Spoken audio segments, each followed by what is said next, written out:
در همایش یاردمچی پرزیدنت جمهوری تاجیکستان آید به مسئله‌های رشد اجتماعی و رابطه با جامعه عبدالله رحمانزاده، رئیس کمیته اجرایی حرکت وحدت ملی و احیای تاجیکستان رودابه مکرم، راهبریت مقامات اجرایی حاکمیت دولتی ولایت ختلان، همچنین معاونان رئیسان شهر و ناحیه‌ها، نمایندگان ساختارهای دولتی و فعالان اشتراک نمودند.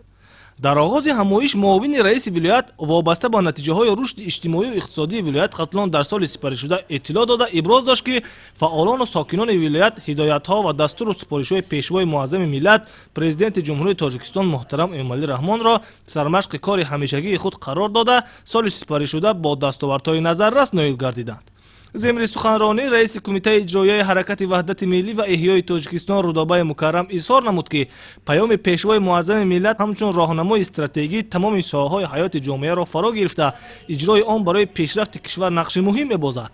همچنین گفته شد که پیام پرزیدنت مملکت محترم امامعلی رحمان به مجلس عالی درباره سمت‌های اساسی سیاست داخلی و خارجی جمهوری برای هر یک ساکن با شرف دولت صاحب استقلالمان دستورالعمل راهنما در جاده حفظ منفعت‌های ملی و وطن‌دوستی و وطنسازی به حساب می‌رود.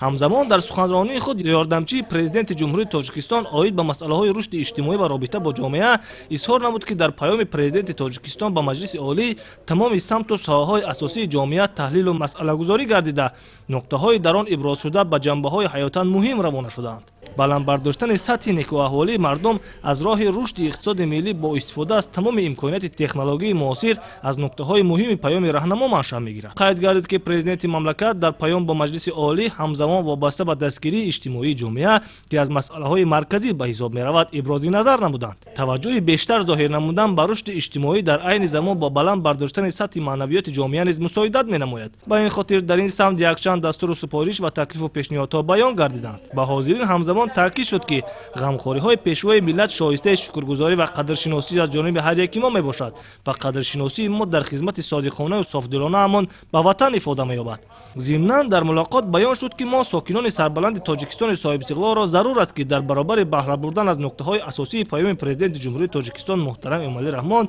به مجلس عالی همزمان وظیفه‌های خود را در راستای دستور و هدایت‌های در این حجت مهم دولتی ابراز گردیده معین نموده در روند اجرای آن وظیفه‌ها فعالانه اشتراک نماییم. در ادامه همچنین اظهار گردید که می‌باید با تمام هستی کوشش نماییم که آبروی و اعتبار تاجیکستان صاحب استقلال را در عرصه بین‌المللی با رفتار و کردار خوب، فرهنگ و مدنیت بلند، علم و دانش، مهارت ورزشی و دیگر استعدادهای فطری ما بالا برداریم. هر یک ما به قدر این وطن برسیم و در راه آبادی و آسودگی آن جهد و تلاش نماییم. گفته شد در همایش در انجام اشتراکداران اطراف نکته‌های اساسی پیام مبادله افکار نموده اهمیت آن را برای پیشرفت ساحه‌های اجتماعی و اقتصادی کشور محاکمه نمودند.